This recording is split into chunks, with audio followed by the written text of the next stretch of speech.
Hello मेरे प्यारे बच्चों, बहुत बहुत स्वागत है आप सभी का आपके अपने प्यारे से यूट्यूब चैनल स्पाई स्टडी पर। सो माय डियर स्टूडेंट, बहुत अच्छे होंगे, स्वस्थ होंगे, मस्त होंगे। तो चलिए बिना देरी करे हुए सीधा सीधा आप सवाल शुरुआत करते हैं। एक्सरसाइज है 1.3 कक्षा 10 के लिए।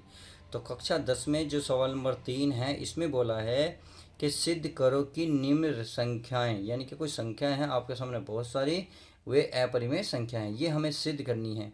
देखिए, इसमें कुछ संख्या ऐसी हैं जो हम कुछ कर चुके हैं और जो कुछ नहीं है वो सब कुछ कर देंगे। अर्थात मैं बहरहाल सारी संख्या करूँगा आपके सामने। क्यों? क्योंकि मैं चाहता हूँ मेरे बच्चे सारे इंटेलिजेंट बने, एक एक सवाल को बहुत बारीकी से समझें। मैंने हर एक सवाल को बड़ी गहराई से पहले सवाल में बताया था, डुबकी बहुत अच्छे से समझा दिया था लगा कर। तो चलिए, डुबकी लगाई होगी तो आपको ये सवाल बहुत अच्छे से समझ में आ जाएगा। तो चलिए, पहले क्या करते थे, पहले हम लिखते थे हल। क्या लिखते थे प्यारे बच्चों? हल। तो इस सवाल में पहले हम हल लिखेंगे। फिर लिखते थे हम, क्या लिखते थे? विरोधो, विरोधो व्यक्ति द्वारा, व्यक्ति विधि द्वारा, यानी कि चलिए इस विधि द्वारा, इसमें क्या करते थे, जो परिमेय हो उसका उल्टा मानते थे। क्या मानते थे? अर्थात जो अगर ये है तो मान लेते हैं 1/√2 क्या है आपकी, एक परिमेय संख्या है। तो लिखेंगे बिल्कुल के माना 1/√2 एक परिमेय संख्या है। क्या? एक परिमेय संख्या है, परिमेय संख्या है। अब जब ये परिमेय संख्या है तो कोई दिक्कत नहीं है। अब जब इसके बराबर में कुछ मानेंगे तो वो भी परिमेय संख्या होनी चाहिए, पी अपॉन क्यू। अब यहाँ क्या लिखेंगे? पी अपॉन क्यू के बारे में जरूर लिखेंगे, हर बार लिखेंगे, बार बार लिखेंगे। तो पी और क्या लिखेंगे? क्यू। पी और क्यू क्या है? सह अभाज्य, अभाज्य, सह अभाज्य पूर्णांक है। क्या है? पूर्णांक है। अब जहाँ क्या हो गया, जहाँ जो आपका क्यू है क्या है, जीरो के बराबर नहीं है। बराबर का मतलब, आज इस वक्त ऐसे डंडा खींच देता है, इसका मतलब होता है बराबर नहीं है। आई होप मेरी बात समझ गए होंगे। अब देखिए, अगर मैं इस तरीके से गुणा करूँ, जिनकी क्यू की एक में करूँगा तो क्रॉस गुणा इस तरह हो जाएगी, इसकी इधर हो जाएगी। तो क्यू की इसमें करूँगा तो क्यू की हो जाएगी, ये क्यू हो जाएगी क्यू, और इसकी हो जाएगी टू टू, और ये पी, ये बन जाएगा पी। आयो मेरी बात समझ गए होंगे। अब देखिए, अगर अब यहाँ से थोड़ा सा सवाल, आप अगर पहले सवाल को पढ़ा होगा तो बहुत ईजी है। ये √5 जो पढ़ा था वो इसी टाइप में था। क्या था? इसी टाइप में था। तो चलिए उसी टाइप को आगे बढ़ाते हुए क्या करेंगे, इसका दोनों ओर पक्षों में वर्ग करेंगे। अर्थात दोनों पक्षों का वर्ग करने पर तो यहाँ लिखेंगे, चाहो तो आप ऐसे भी लिख सकते हो, समीकरण एक मान के, समीकरण एक में दोनों पक्षों का क्या, समीकरण एक में दोनों ओर वर्ग करने पर, दोनों ओर वर्ग करने पर आप ऐसे भी लिख सकते हो। तो चलिए मैं लिख लेता हूँ, मैंने लिख भी लिया है। तो यहाँ हो जाएगा क्यू, इसका भी वर्ग होगा, और √2 और इंटू पी का भी, इसका भी वर्ग होगा। सही है। अब क्यू इसके तो क्यू स्क्वायर ही रहेगा।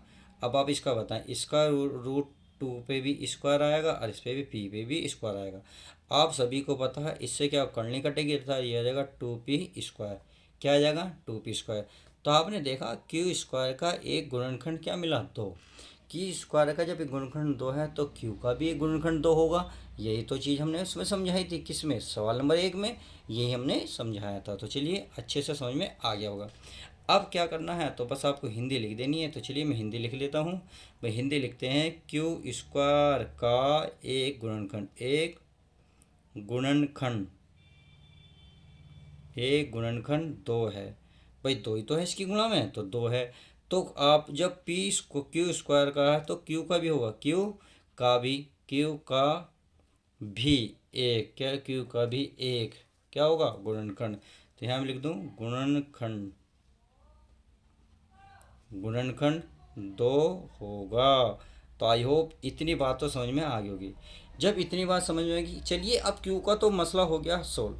अब यदि हम पी का देखें, तो पी का क्या कर लेते हैं भाई, क्यू बराबर कुछ मान लेता हूँ मैं, क्यू बराबर कितना आया था गुणनखंड का? 2। अब हमें नेक्स्ट गुणनखंड नहीं पता कितने आने, तो उसको मान लेते हैं एम, अर्थात इसे कहेंगे हम 2m। अब देखिए मैं कैसे बता रहा हूँ, मैंने पहले भी पहले सवाल में बताया था, देखिए इसमें बता रहा हूँ आपको। भाई मान लो क्यू के कोई गुणनखंड है, बहुत सारे गुणनखंड है जी, मान लें गुणनखंड 5 × 4 है, सही है, या मान लो 7 है, सही है, 7 है। अब आपको गुणनखंड केवल ये वाला पता, पहला, और गुणनखंड नहीं पता। अब जिसका नहीं पता होता है तो उसको कुछ मान लेते हैं। मान लो इन गुणनखंडों का नहीं पता था हमें पहले, तो इसको m मान लेंगे। तो q के गुणनखंड 2 गुणा m बन गए ना, बन गए, तो ये हो जाएगा 2m। तो यही मैं कह रहा हूँ, जो नहीं पता होता है उसको उन गुणनखंडों को कुछ मान लेते हैं। और जहाँ m क्या होगा, एक पूर्णांक होगा। क्या होगा, एक पूर्णांक होगा। तो आप यहाँ चाहो तो लिख सकते हो, जहाँ m एक पूर्णांक है। क्या है, m एक पूर्णांक है। चलिए पूर्णांक हो गया, अच्छी बात है, पूर्णांक हो गया। अब आगे चलते हैं, आगे चलते हैं। तो इस q का मान, इस q का मान आप यहाँ रख दो, किसमें, समीकरण, इसे एक मान लो। अभी तक तो कुछ नहीं मान, एक मानने की हमने, एक मानने की तो इसे मान लो 2। क्या मान लो, 2। तो ये रख सकते हो q का मान, क्या, q का मान क्या लिखोगे, q का मान, q का मान समीकरण सेकंड में रखने पर, चलिए रख देते हैं। सेकंड क्या है आपके सामने, ये रही q का मान क्या है, 2m। कितना है, 2m। घात कितनी है, 2, तो यहाँ घात चढ़ेगी 2 बराबर, ये क्या है आपका 2p का स्क्वायर। सही है। आज जब 2p का स्क्वायर है तो क्या करना है, करना कुछ नहीं है, 2 का वर्ग क्या होगा, 4 हो जाएगा, ये m का हो जाएगा m स्क्वायर, बराबर क्या हो जाएगा 2, ये हो जाएगा p स्क्वायर। तो आप एक बात बताएं मुझे, भाई आप एक बात बताएं, 2 से कटेगा, कटेगा नहीं कटेगा, कितनी बार, 2 बार, क्योंकि गुणा की चीज़ जैसी बराबर के बाद लाओगे ये बटेमाएगी यहाँ, और 2 से 4 भाग हो जाएगा 2 बार।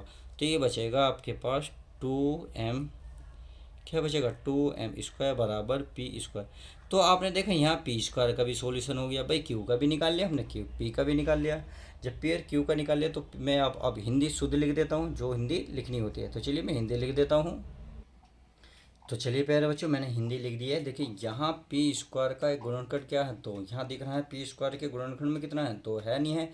तो पी का भी तो एक गुणनखंड होगा भाई, पी स्क्वायर का अगर जो हो गया तो क्यू का पी का भी तो बन जाएगा। बस यही मैंने लिखा है। इसीलिए पी और क्यू सहभाज्य गुणनखंड नहीं है। सहभाज्य गुणनखंड क्यों नहीं है, क्योंकि पी और सी सहभाज्य गुणनखंड का मतलब होता है जिसके गुणनखंड ना हो। परंतु p का तो गुणनखंड हो गया। जब p का गुणनखंड हो गया तो आप ये नहीं कह सकते p और q सहभाज्य गुणनखंड है, नहीं, सहभाज्य पूर्णांक नहीं है। जब ये नहीं है तो अर्थात हमारी कल्पना क्या होगी, गलत हो गई। तो हम सिद्ध हो गए। और 1/√2 में 2 जो है अपरिमेय संख्या है। तो इस तरीके से हमने क्वेश्चन नंबर जो है आपका तीसरे का फर्स्ट बहुत अच्छे से कवर किया है। तो चलिए अब नेक्स्ट क्वेश्चन की शुरुआत करते हैं। इसी में सॉल्यूशन देखते हैं क्वेश्चन नंबर सेकंड का। मैं क्वेश्चन लिख लेता हूँ। तो देखिए क्वेश्चन नंबर सेकंड मैंने लिख दिया है। 7√5 था ना, तो इसको बिल्कुल सेम वही लिखना है, इसलिए मैंने लिख दिया है बिना किसी हिचकिचाहट के। तो इसे विरोधोक्ति विधि द्वारा तो क्या करना था, माना 7√5 से क्या है आपकी परिमेय संख्या है। ये तो आप बिल्कुल सेम वही लिखेंगे जो हर बार लिखते आए हैं। तो रूट जो 7√5 है बराबर पी अपॉन क्यू मानेंगे, जहाँ पी और क्यू के सहभाज्य पूर्णांक हैं और जहाँ Q not equal 0। I hope मेरी बात समझ गए होंगे।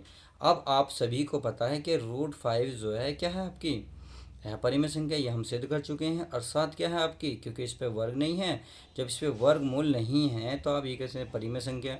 और ये मैंने बताया था कि परिमेय और अपरिमेय, यानी कि ये परिमेय है, ये आपके अपरिमेय। जो परिमेय अपरिमेय की संख्या की गुणा होती है तो वह हमेशा अपरिमेय संख्या प्राप्त होती है। उम्मीद है समझ में आ गया होगा।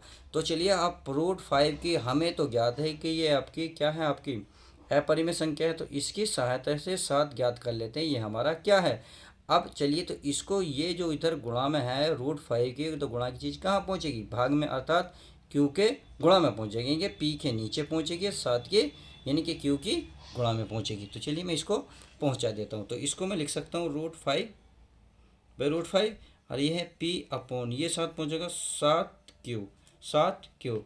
तो अब देखिए एक बात आप फिर समझिए यहाँ पे, भाई आपकी ये आपकी क्या है, अपरिमेय संख्या। ये क्या है, इसमें तो पी अपॉन क्यू के रूप में, यानी कि ऊपर नीचे लिखे हुए हैं। इसमें इस तरीके का सिंबल भी नहीं बना हुआ। जब इस तरीके का सिंबल नहीं बना और आपस में बराबर है तो ऐसा तो हो नहीं सकता भाई। ये तो आपकी अपरिमेय संख्या हो रही है, ये आपकी परिमेय संख्या है। क्योंकि अगर इस पर वर्गमूल होता तो अपरिमेय संख्या होती, ये भी अपरिमेय संख्या होती, तो आपस में ये बिल्कुल सही थी हमारी कल्पना।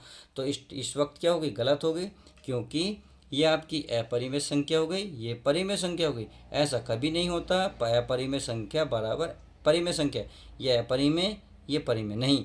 इस बराबर का मतलब होता है जो इधर हो वो उधर हो। अगर इधर अपरिमेय संख्या है तो इधर भी अपरिमेय संख्या हो, अगर इधर परिमेय संख्या है तो इधर भी परिमेय संख्या हो। तो इसका मतलब ये गलत क्या कि हमारी गलत हो गई, क्योंकि हम जानते हैं कि √5 क्या है, एक अपरिमेय संख्या है। तो क्या होगी, P/7Q भी हम अपरिमेय संख्या होनी चाहिए नहीं होनी चाहिए, क्योंकि यह आपकी अपरिमेय संख्या तो ये भी होनी चाहिए, परंतु P7/Q क्या है, ये है तो एक परिमेय संख्या है। अतः हमारी कल्पना क्या होगी, गलत होगी। तो आप ये कह सकते हैं कि 7√5 एक आपकी अपरिमेय संख्या है। तो चलिए मैं इसको लिख देता हूँ। अब देखिए मैंने लिख दिया है। हम जानते हैं कि √5 पता था ना, √5 क्या है, आपकी अपरिमेय संख्या है। जब ये अपरिमेय संख्या है तो बराबर का मतलब है यह भी आपकी क्या होनी चाहिए, अपरिमेय संख्या होनी चाहिए। तो इसलिए P/7Q भी अपरिमेय संख्या होनी चाहिए। परंतु है क्या ये, परंतु P/7Q वह तो एक परिमेय संख्या है। इतनी बात समझ में आ गई। तो अतः आप ये कह सकते हैं, अतः जो हमारी कल्पना बिल्कुल गलत है। अतः 7√5 एक अपरिमेय संख्या, और यही इसका फाइनल आंसर हो जाएगा। तो इस तरीके से हमने क्वेश्चन को अच्छे से कवर कर लिया है। तो चलिए अब जो नेक्स्ट क्वेश्चन बचा है, तीसरे का लास्ट क्वेश्चन, उसको भी हम कर लेते हैं। तो देखिए क्वेश्चन नंबर 3 लिख लिया, तीसरे का 3। ये क्या कर रहा है, ये है 6 + √2। तो बिल्कुल सेम बोलेगा, विरोधो विक्ति विधि द्वारा। इसका मतलब होता है अगर ये अपरिमेय संख्या है तो हम इसको परिमेय मानेंगे। तो माना 6 + √2 एक परिमेय संख्या है। तो 6 + √2 क्या है, P/Q मानेंगे। अब P/Q ये आप सब अच्छे से जानते हैं, मैंने हर बार ये समझा दिया है। देखिए मैंने इसलिए लिख दिया है ताकि आपको समझ में अच्छे से आता है। अब क्या करना था भाई, इस √2 का तो हमें पता है ये आपकी अपरिमेय संख्या है, इसके साथ आपकी परिमेय संख्या जुड़ी हुई है। जब इसके साथ ये जुड़ी हुई है तो इसका तो पता है परंतु इसका नहीं पता। जब इसका नहीं पता तो इसको ही क्यों ना एक तरफा ले जाए, तो ये तो आपको पता है। तो इसके द्वारा, इनके √2 के द्वारा हम इस संख्या का पता कर सकते हैं ये आपकी परिमेय है, ये अपरिमेय है। तो इसको ख़त्म करो, तो ये इधर है प्लस में। जब ये प्लस में तो उधर लेके जाओगे किस में जाएगा, ये माइनस में। तो मैंने यही काम किया है, ये प्लस में उधर जाएगा ये माइनस में, यानी कि P/Q तो ऐसे ही रहेगा। इसको उधर ले जाओ तो इसके सीन में माइनस लगेगा बटे में, नहीं, और माइनस का 6। अब देखिए इसका जब एलसीएम लोगे तो एलसीएम आएगा, इसका मैं ऐसे लिखूंगा √2 बराबर एलसीएम लेंगे तो माइनस का Q की 6 में गुणा हो जाएगी, यानी 6Q बटे में हो जाएगा Q। तो यहाँ से फिर वही काम आ गया है। देखिए √2 क्या है, अपरिमेय संख्या है। जब ये परिमेय संख्या है, सॉरी अपरिमेय संख्या है, बराबर के मतलब होता है ये भी आपकी परिमेय संख्या होनी चाहिए, यानी कि अपरिमेय संख्या होनी चाहिए। भाई √2 अपरिमेय संख्या है तो इसके बराबर का मतलब है ये भी अपरिमेय संख्या होनी चाहिए। परंतु ये तो क्या है भाई, ये तो आपकी परिमेय संख्या है। तो हम ये कह सकते हैं हमारी धारणा बिल्कुल गलत है। हम यह मैंने हमारा जो विरोधाभास है उत्पन्न हो रहा है, यानी कि हमारी जो कल्पना क्या है, गलत है। अर्थात हम ये कह सकते हैं 6 + √2 यह एक अपरिमेय संख्या है। तो उम्मीद है अच्छे समझ में आ गया होगा। तो चलिए मैं इसको अब लिख देता हूँ अच्छे से। तो देखिए हमने ये हिंदी लिख दी है। इस क्वेश्चन को बड़े ध्यान से समझेंगे। हम जानते हैं कि √2 एक अपरिमेय संख्या, मैंने बताया था √2 क्या है, आपकी अपरिमेय संख्या है, ये बता दूंगा। जब ये अपरिमेय संख्या तो ये भी आपकी अपरिमेय संख्या होनी चाहिए नहीं होनी चाहिए, बिल्कुल होनी चाहिए, क्योंकि बराबर का मतलब तो यही बताता है। तब P-6Q/Q भी अपरिमेय संख्या होनी चाहिए। परंतु है क्या ये P-6Q के तो एक परिमेय संख्या है। जब ये संख्या परिमेय है तो हमें तो एक कुछ चीज़ एहसास हो रहा है, यहाँ विरोधाभास उत्पन्न हो रहा है, यानी कि हमें विरोध हो रहा है या कि ये बराबर नहीं बैठ रही। अतः हमारी कल्पना क्या है, गलत है। तो आप ये कह सकते हैं 6 + √2 एक अपरिमेय संख्या ही है, और यही हमें है प्रूफ करना था। तो इस प्रकार से हमने यह एक्सरसाइज पूरी अच्छे से कवर करा दी है। चलिए नेक्स्ट वीडियो में नेक्स्ट एक्सरसाइज के साथ मिलते हैं। जब तक के लिए तो goodbye, take care, love you guys, अपना ध्यान रखें। और वीडियो पसंद आते तो लाइक करना ना भूलें।